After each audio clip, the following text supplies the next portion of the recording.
અમદાવાદમાં આ વર્ષે ચોમાસાએ 7 વર્ષનો રેકોર્ડ તોડી નાખ્યો છે। છેલ્લા 2 દિવસમાં સરેરાશ 4.3 ઇંચ વરસાદ પડતા સિઝનનો કુલ વરસાદ 39.73 ઇંચ પર પહોંચ્યો છે, જે 2017માં નોંધાયેલા 12 ઇંચના રેકોર્ડની નજીક છે। અમદાવાદમાં સામાન્ય રીતે 35 ઇંચ વરસાદ સાથે અત્યાર સુધીમાં 100%થી વધુ વરસાદ થઈ ચૂક્યો। આ ઉપરાંત આ વર્ષે ચોમાસાના દિવસોની સંખ્યામાં પણ છેલ્લા 7 વર્ષમાં સૌથી વધુ એટલે કે 99 દિવસ રહે છે। શહેરના 25થી વધુ વિસ્તારોમાં રવિવારે 2 ઇંચથી પણ વધુ વરસાદ નોંધાયો, જેમાં રાણીપમાં સૌથી વધુ 3.5 ઇંચ વરસાદ ખાબક્યો। શનિવારે મોડી રાતથી શરૂ થયેલો વરસાદ રવિવારે બપોર સુધી ચાલુ રહ્યો હતો, જેના પરિણામે અનેક નીચાણવાળા વિસ્તારોમાં પાણી ભરાઈ ગયા હતા। જોકે બપોર પછી વરસાદનું જોર ઘટતા પાણી ઓસરવા લાગ્યા હતા।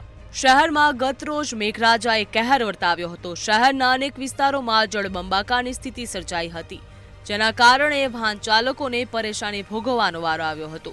સંત સરોવરમાંથી 1 લાખ ક્યુસેક પાણી છોડતા સાબરમતી નદીમાં જળસ્તરમાં વધારો નોંધાયો। સાબરમતી નદીએ રૌદ્ર સ્વરૂપ ધારણ કર્યું, જેના કારણે અમદાવાદ રિવરફ્રન્ટના વોકવે ત્રીજી વખત પાણીમાં ડૂબી ગયો। વોકવે ઉપર બંદોબસ્ત ગોઠવી લોકોની અવરજવર ઉપર પ્રતિબંધ પણ મૂકી દેવામાં આવ્યો। શહેરમાં 4 સ્થળે મકાન ધરાશાયી થયા હતા, તેમજ 2 લોકોને ઈજા પહોંચી હતી, જ્યારે ગાંધી બ્રિજ પાસેનો અંડરપાસ વાહનો માટે બંધ કરવામાં આવ્યો હતો। છેલ્લા 7 વર્ષમાં સૌથી વધુ વરસાદ છેલ્લા 2 વર્ષમાં પડ્યો। અમદાવાદમાં 1 જૂનથી 7 સપ્ટેમ્બર સુધી સિઝનનો 110% એટલે કે 39.73 ઇંચ વરસાદ નોંધાયો। બ્યુરો રિપોર્ટ, મંતવ્ય ન્યૂઝ।